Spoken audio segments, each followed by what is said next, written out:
Inaresto ang aktor na si Migo Adeser matapos niya umanong tangkaing takasan ang nasagi niyang motorsiklo sa Makati City kagabi. Makibalita tayo kay John Consulta. Humarap sa inquest proceedings ngayong araw ang aktor na si Migo Adeser. Yan ay matapos niyang tangkain umanong takasan ang nasagi niyang motorsiklo sa JP Rizal Street sa Makati City kagabi. Nang habulin ng mga polis, nagtangka raw ulit tumakas ang aktor. Talagang halatang-halata mong langos siya sa alak dahil kinakausap namin, wala siya sarili, nagsisigaw-sigaw. Sinalubong namin siya, kumbaga inipit namin yung kanyang sasakyan doon sa harapan kaya hindi na siya makaabante. Inatras niya ngayon yung kanyang sasakyan pero at nabangga nga niya itong nakaharang din na isang sasakyan sa likod na itong mobile car nga namin. Ang mga sakay ng nasagi niyang motorsiklo, kapwa empleyado ng MMDA. Na ospital si Rogelio Formelos Castellano na nagtamo ng bali sa braso at Michelle Galiova Papin na nagkagalos sa braso.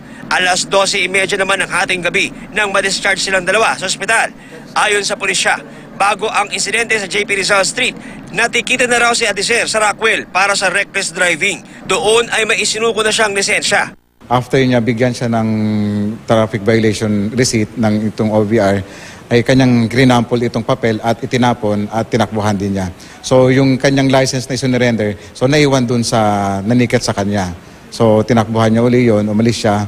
Then dumaan siya dito sa Along Poblacion at din nga niya na nasagi itong dalawang makaangkas ng motor. May isinuko rin siyang lisensya sa mga pulis naman. Pero ipapasuri raw ng pulisya sa LTO kung alin sa mga lisensya ang totoo. Magkaiba rin kasi ang taon ng kapanganakan sa dalawang driver's license ng aktor. When I went here, so he showed me an original license. So I will try to ferret out, I will try to interview him more to ask him with respect to that allegation of the fake license. Giit ng abogado ni Adeser, hindi alam ng aktor na may nasagi siyang motorsiklo. Ang initial statement niya sa akin is hindi niya daw alam na meron siyang na-sideswipe. Otherwise, ang sabi niya sa akin, kung alam niyang merong nasanggi, he would stop. Para sa kanya, willing siyang tulungan yung mga victims with respect to the medical expenses.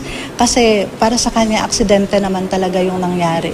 Dahil sa nangyari, makaharap si Adeser sa reklamong reckless imprudence resulting in serious physical injuries and damage to government property at disobedience to person in authority. John Consulta, GMA News.